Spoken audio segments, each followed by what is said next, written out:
Welcome back, people. Jason34 here, back with another episode of Gold Hunter. I have finally finished, for the most part, filling this thing. It took me a little while, but I finally managed to finish this. Last episode was me working on it, and I told y'all in that episode that I was going to work more off camera, so I did. It worked for, I don't know how long it's been. I don't know how long it's been. I worked for a long time, getting multiple mats off. So now I have gotten enough so that I can feed it through my little wavetable thing.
So now we're just gonna kind of go through the cleanup process. Yes. So we're probably just gonna talk about stuff while I slowly work on cleaning this dirt up.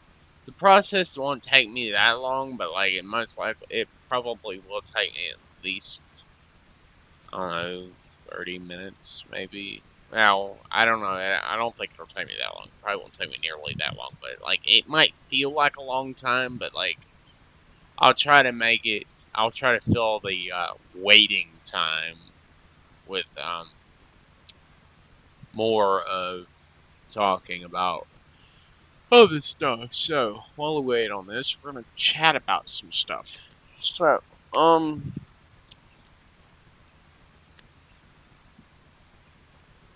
my God, COVID is no fucking joke. I was sick as a dog a few days ago. Oh my God, the coughing, the coughing was the worst. And then like day two of having COVID, I got this really weird taste in my mouth. I don't know what peroxide tastes like, but that's what it's tasted like. It tasted like some sharp, like a really powerful chemical had just seeped into my mouth, and it's like I had just swallowed chemicals.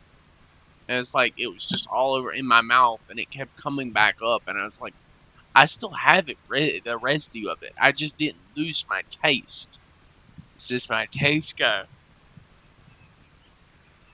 somewhat overlapped by that really horrible taste.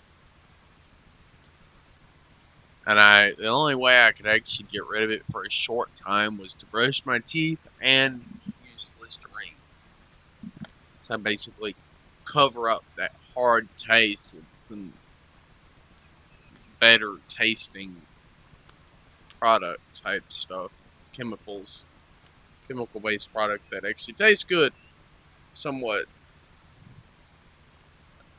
Alright, so I do appreciate all y'all for subscribing. I know as of my most recent checking, I'm up to 300 subscribers now.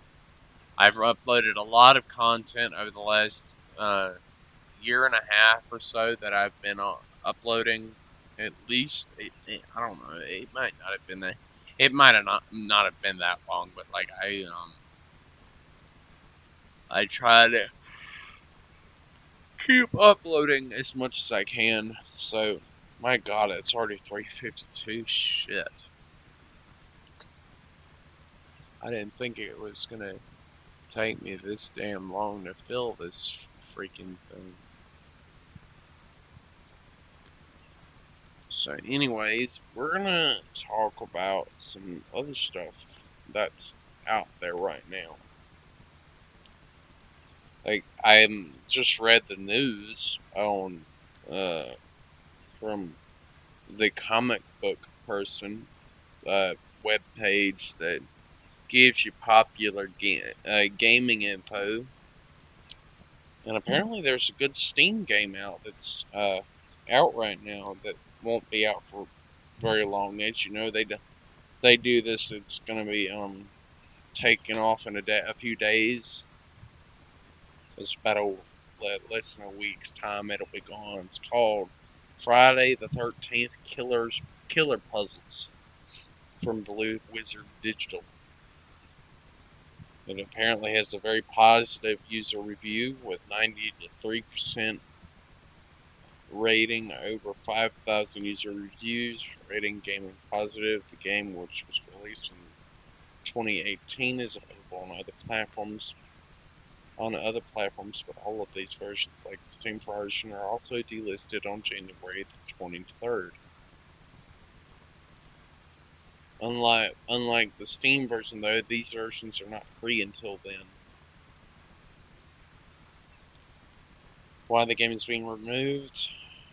According to the statement, Blue Wizard Digital is unable to renew the licensing involved, and with no licensing, the game can no longer be sold. This is the extent of the specification provided about the licensing issues. Today, we have to make a sad announcement. We are unable to review the third license for the license, the Killer Puzzle game, with the licensors, and have been required to wind down all future sales of the game later this month. Reads the said statement. Been assured by all platforms that players who have already downloaded and purchased the game or made in-app purchases within the game will continue to have access to the content they paid for in perpetuity. I have no idea what that word means. I guess the future. I don't know. The game will be coming down from the storefronts across all platforms on January 23rd, 2023. We sincerely apologize for the inconvenience and disappointments this causes. It is truly a sad situation, and all of us at Blue Wizard are absolutely crushed, as well as Friday the 13th Killer Puzzles game we are so incredibly proud of. Thank you for your support over the years, and stay tuned to BlueWizardDigital.com for all updates. And don't forget, uh, we still proudly offer the overwhelmingly positive rated horror puzzle game that has started it all. Slay Away Camp. I've never heard of that one. I'll have to look into that one as well as this Friday the 13th game. And no, I don't. I don't actually work for Blue Wizard. No, I'm just reading a news article that is on my Google page because I'm kind of waiting. I'm using the time while I'm waiting for this to finish processing to just do some googling and looking at my news articles. So there's something about Dwayne Johnson here, apparently. Some people call what? The DC Destructor? Oh, well, that's a weird name.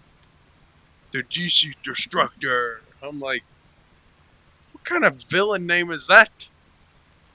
Who calls someone that? Apparently somebody did, because it's on Google. Google finds everything, apparently. And then they make news articles about it. Or other people make news articles about it, and then Google finds that and then puts it in your recommended page.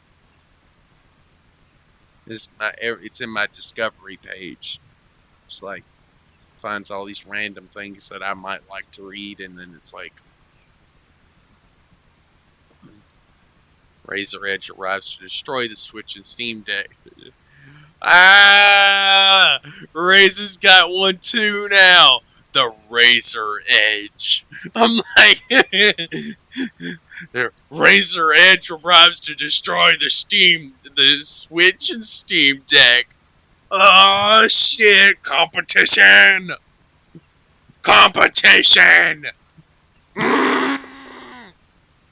I bet the Steam and Switch. I bet the Steam Deck people ain't too happy about this. No, freaking Nintendo's about to go to war with freaking Razer over this. Why? I'm like, why? I thought Razer was actually just a sound company. Like they made like headsets and microphones and stuff like that, and they had this, the app with all their microphone based products that allows you to kind of get more use out of your headset. But I didn't know they did like gaming software. Startup says it's starting a releasing chemical into the atmosphere to dim the sun. No! Stop! You're gonna turn the whole world dark by doing that. Quit! Whoever you are out there, stop doing that. No! You're gonna turn. Are you vampires? Do you not like the sun? Hmm? Or are you trying to basically stop the sale of all sunscreen in the world? All them sunscreen companies are going to be pissed that you're doing that. New Xbox feature looks to convince gamers stuff stuff standby and shut down instead. Um, let's give that a read. Xbox Series X consoles will automatically shift to shutdown energy save. Most gamers will also take. PC gamers could also take note. Microsoft's rolling out 3 new features to Xbox Insider that will attempt to reduce the environmental impact of its Series X and S consoles. For the inclusion of these features, Microsoft has given its Xbox consoles the title of the first carbon-aware console. But if you look past all the lofty marketing, the new features could go some way to reducing unnecessary power draw from its consoles. The first new feature is carbon-aware game downloads and updates, which schedules console updates for when it gets stuck for the most renewable energy from the local power grid. Xbox will schedule game app, and OS updates for your console at specific times during the nightly maintenance window that may result in lower carbon emissions because a higher proportion of electricity is coming from lower carbon sources on the electrical grid. How the fuck does your Xbox know that? Like, how does it know that? Like, how? How does Microsoft even know that? Like, how? How? What kind of research do you have to do to figure out this kind of stuff? Oh, let me get my mouse again. I gotta put some more dirt in the wave table.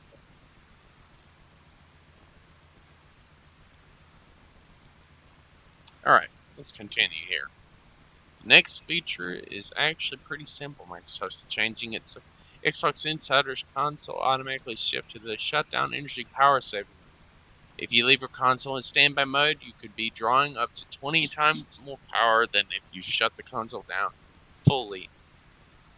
0.05 watts to around 10 to 15 watts according to Microsoft. Standby is likely to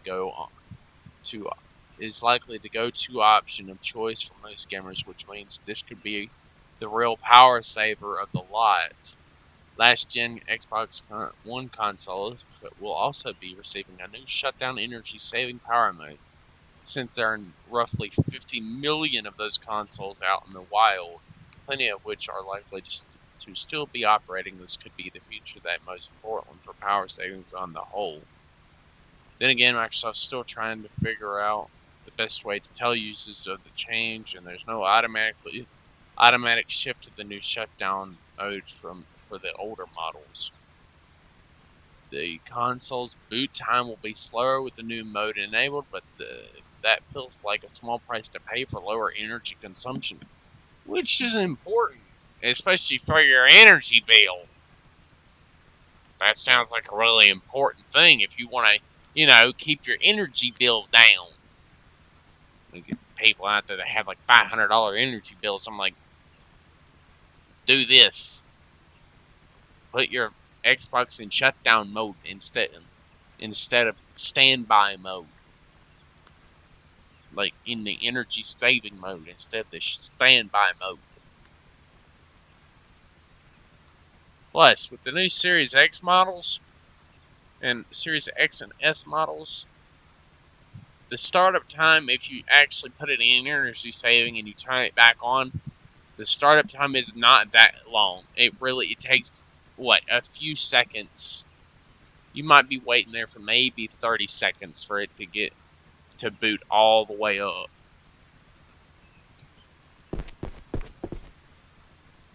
Well, let's wait for it to finish processing that little bit of dirt right there, and then we'll pick the cups up and dump them.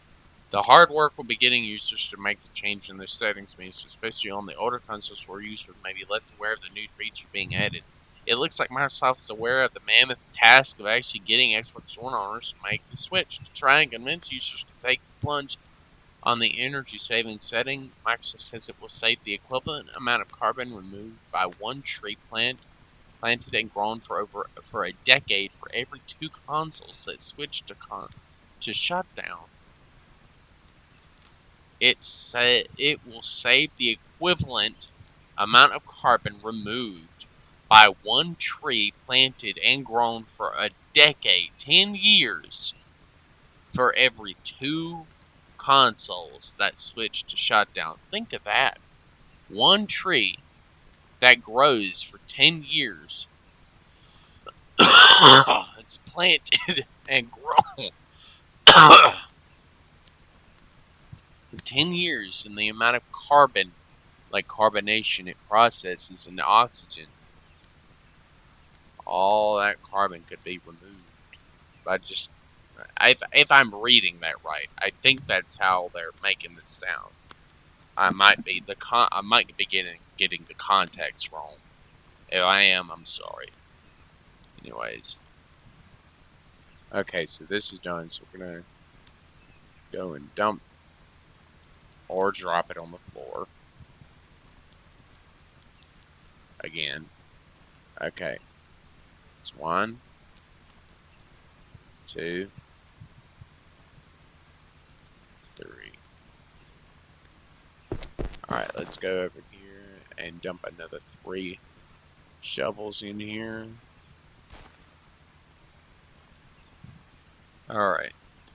Lastly, Microsoft's adding an active hours feature for those console owners that absolutely require a swift boot time. During the stated active hours, automatically computer on an XS, but manual set on Xbox One, the console will be available from standby as per usual. Outside of these active hours, the console will shut down. Now that right there will be very effective as far as the whole standby mode, shutdown mode. That right there will be very effective. You might have to manually set it on the Xbox One, but I feel like, let's face it, you're not gonna be playing that long. So like, think of the time that you have it set for your like whenever you sleep. Like everybody's time is gonna be different, obviously. Everybody's time is going to be different for that. Like, if you set it or whatever. Everybody's time is going to be different. But I feel like that will be helpful, especially for power bills. These features are only available to Xbox insiders currently, but Microsoft says the update will roll out to other users soon. These features have already made it to Windows PC. If you're looking for ways to reduce your footprint on your desktop, Windows 11 will only update when more renewable energy is available in your local grid using data from the electricity map and watt time These are likely the same services powering the Xbox Series X and S's carbon-aware updates too. Gaming machines of all types are pretty power-hungry beasts, but no more so than high-performance PCs. It bears mentioning that simply shifting from sleep to shutdown mode can be a big help in reducing latent power draw from your machine, which not only helps save the planet but could save you a small amount on your energy bill. Sure, it's not going to amount to much month to month, but over a lifetime of PC gaming, it all adds up. That's true. Anyways, that's done with that one because that's the end of the thing.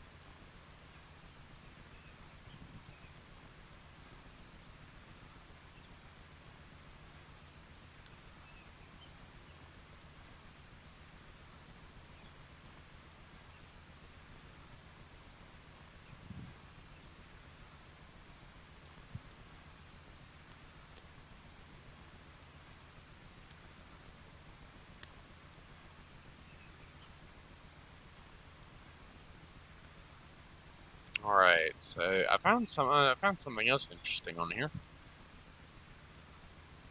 We'll get into that as soon as I put some more dirt in here. All right, found some else. Okay, so let's see. Hmm, something about Hawkeye's star family reportedly devastated. His leg will never recover. Jeremy Rainer's leg going to be amputated following deadly snowplow accident. Yeah, I saw something about that on the news. Apparently, his Jeremy Rainer's has like a snowplow in his home, and he uses it to clear snow. Apparently, he had an accident. When it came to being one of the most important members of the Avenger, Hawkeye was one of the original 6 members of the superhero team. Jeremy Rayner, if I'm reading that right, I think that is right. How you pronounce his name? Played the part of Archer to near perfection in the MCU for years to come. With his first appearance as a SHIELD agent back in 2012's The Avengers, he proved once and for all that someone does not need superpowers to protect. All they need is determination and willpower to fight any adversity. Now, this is very true. But recently, the actor met with a horrible automobile accident that needed him to be put in an ICU and be operated on while he was in critical state. The aftermath of the accident revealed a shocking development regarding his health, which is the possibility that he may never be able to walk again in the future, according to reports made by Radar Online.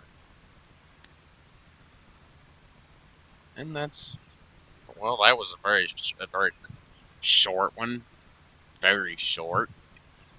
Anyways, I hope you feel better, Mr. Jeremy Rayner. I hope you, uh, Renners, my bad.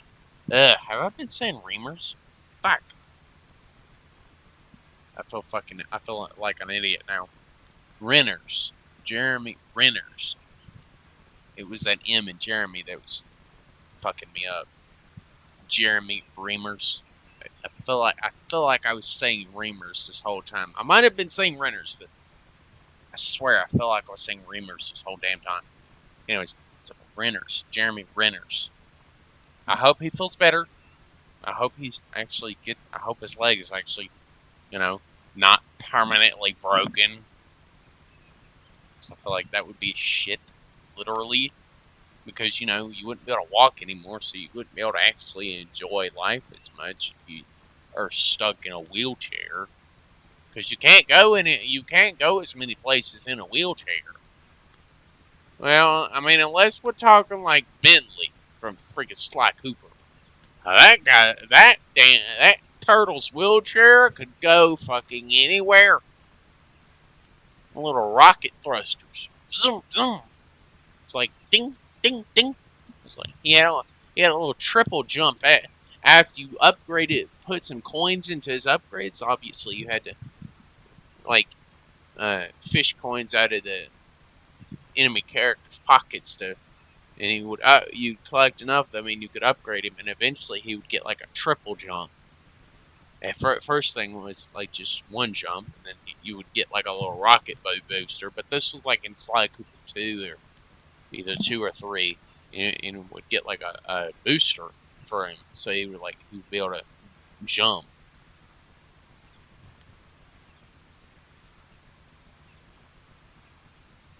Sly Cooper the 3, like Sly Cooper 3, the third game.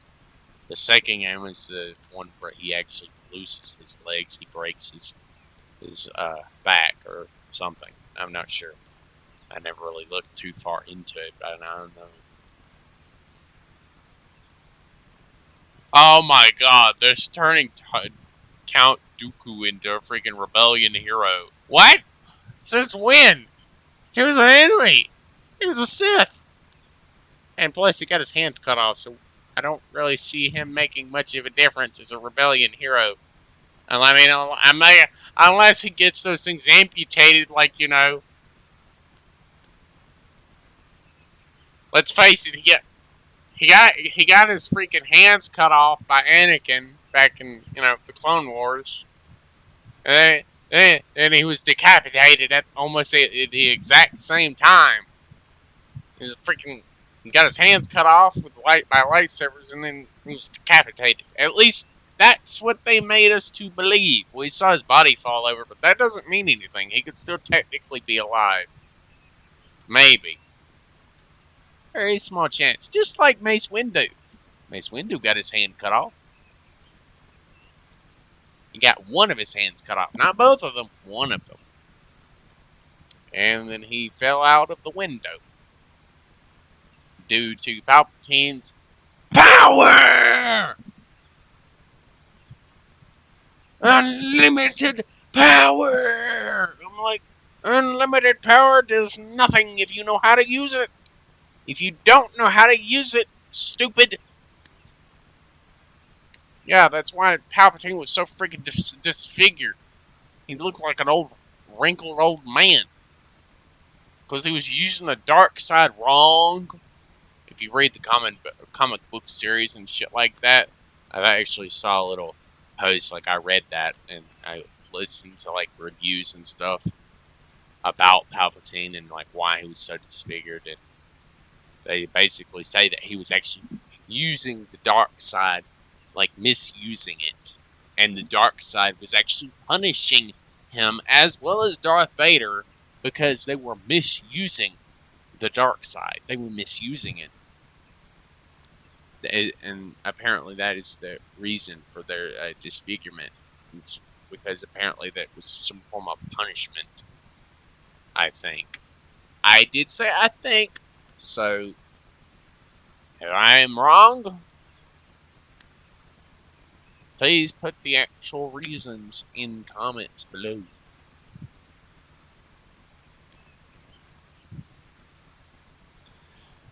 Because I'm a big Star Wars fan.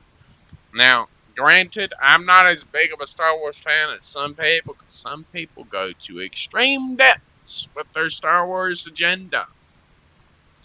Like these people that make these really sick ass reviews and like theory videos and stuff like that. And I'm like, I don't do that.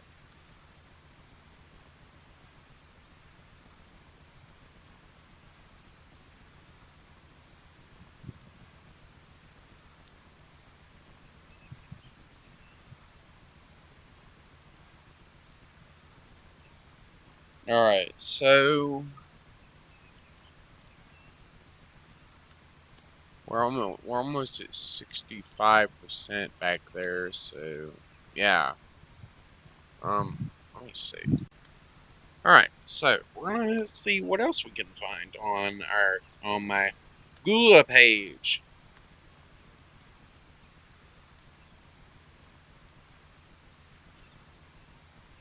Here's the title here. Here's why a bunch of games, including Starfield, just changed release dates on Steam. By Andy Chalk, published 1 day ago. Starfield, Redfall, Arc 2, and a bunch of other games slated for launch in 2023 are now listed as simply coming soon. Let's see why.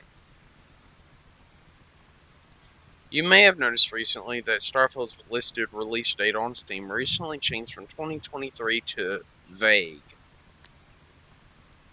but at least within a specific window, to coming soon, which is vague and utterly without specification.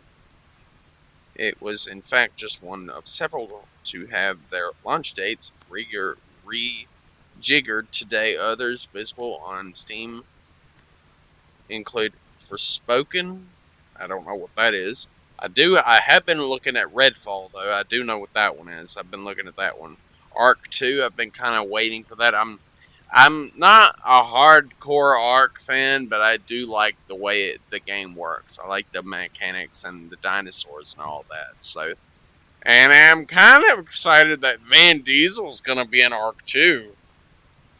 Unless he's not anymore. I don't know if that's been changed yet. I watched the trailer and Vin Diesel was actually in there. I was like, oh shit, crap's about to get real now. Vin Diesel's in this game. And I'm like, shit's about to get real. I was like, I watched that trailer like 4 times. Just watch him on the giant dinosaur. I'm like, you look so awesome in that picture. He looks so awesome. He looks so sick. Anyways, back to the article. Forspoken, Redfall Arc 2, and RoboCop Rogue City. Never heard of that one. The good news is that there's nothing to worry about. Well, probably nothing. Anyway, You see, back into October 2022, Valve made a change to the way it handles release dates for upcoming games. Prior to that, release dates on Steam Store pages a wild west. Some games would list an exact date, others would have something more ballpark, a month or a year, maybe, and still others would drop in joke text like "when it's done." I've seen that before. Our current hodgepodge of coming soon displays leaves a lot to be desired. Valve wrote at the time, some information can be missing or incomplete. Worst of all, the context custom text field we use to provide has no localization support, which creates a confusing and inconsistent experience for players across the globe. One-off jokes or references doesn't translate, and date descriptions vary from place to place. For instance, take the string 5/8/2023. Is that May 8th, August 8th, or May 8th or August 5th? Depends. Depends on what country you live in. Interesting. To address those shortcomings, Valve introduced 5 options developers could select from and switch between, with a localized and regional familiar presentation for each. The exact date, month, and year, the quarter of the calendar year, QE 2023, the year, and no date at all, coming soon. To handle how those dates appear in lists of upcoming games, non-specific launch targets are listed as the last possible date in the time range. So, for instance, if a game is slated for Q1 2023, it will be sorted as though the release date is March 31st. If it is simply 2023, Steam will treat it as though the release date is in December 31st of 2023. Essentially, it's an automated placeholder date, and if there is no date at all, it will appear as if all other games that do have a specific date or launch target will be, I guess, listed first, maybe. I'm not sure.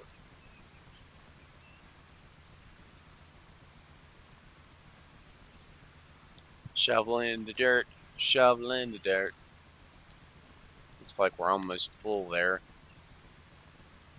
Anyways, the current expectation is that Starfield will be out sometime in the first half of the year, but since the date on Steam was listed as 2023, it would be treated as though the launch date was on December 31st. It's reasonable to think that Bethesda would not want that, but it also wouldn't